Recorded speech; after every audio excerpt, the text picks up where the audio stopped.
She was very athletic. She brings a lot of energy to the court. She's very competitive. So I mean, she drives whenever she's out there.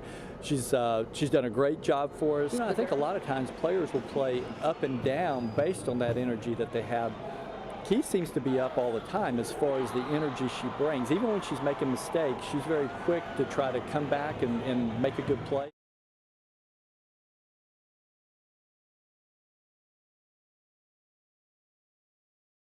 In my opinion, mental illness relates more to the intensity and the prolonged effects of detrimental mental either thoughts or behaviors overall. My name is Sasha Ann Liebert, and I was a former student athlete here at Florida State. So Kiara was a former teammate of mine here at Florida State on the track team. She was a high jumper. Before that, to my knowledge, I know she played volleyball as well. She's very outgoing, very spontaneous. She's the life of the party, the one that just makes everybody have fun or is just constantly happy, or there's many different words to describe her, but the main ones is just being very outgoing.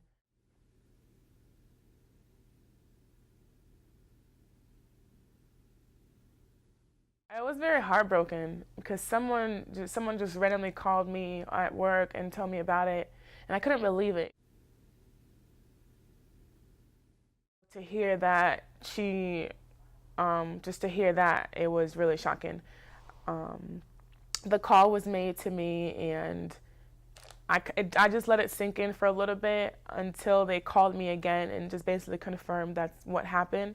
So it just changed my whole mood that day, and it was just really heartbreaking to hear that and not really knowing what's going on with someone. So it's really hard to know what's going on with someone when they don't really show it until something actually happens and everyone's trying to question and figure out what exactly happened and how it led to that point.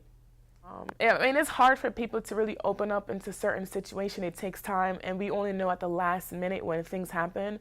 But for anyone who's going through a situation or someone that is on the verge of doing that to themselves, I just pray or just ask, I don't know if she was religion stuff, I just ask that they reach out to, the proper resources for them, speak to their family. If their family's not available, speak to someone that's close to them. Any friend you have, I'm sure they have one friend, someone has one friend. If they don't, just reach out to someone who they can trust to tell their situation to and who can help guide them to get some help and to solve whatever it is they have going on, or to just help them through the time that they're going through. I would have tried to be there more physically to help her or cope with her.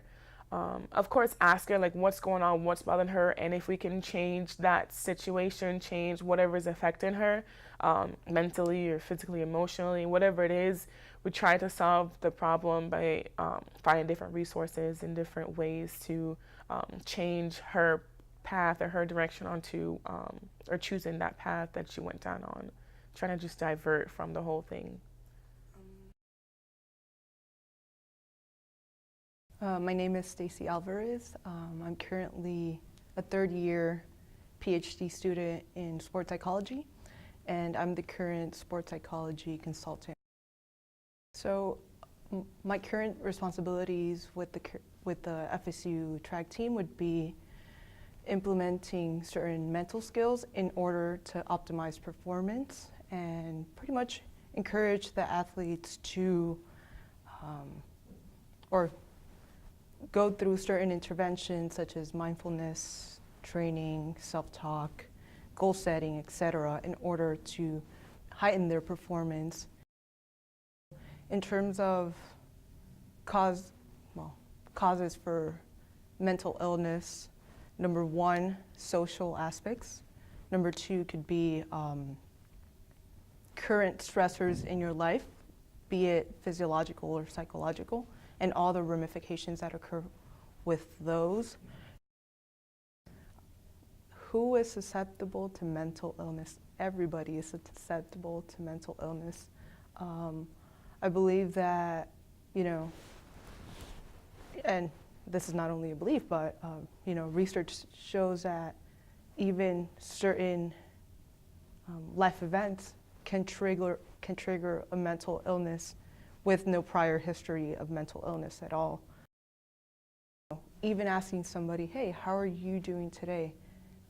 You can see their well-being, and by the way they respond to you, or again, their body language, coupled with their body language, you can perceive to a certain extent. Again, these are specific situations. You can't just say that for everybody and anybody. There are certain individuals that may be going through a mental, mental stresses and mental illnesses, and by sight you can't really perceive it.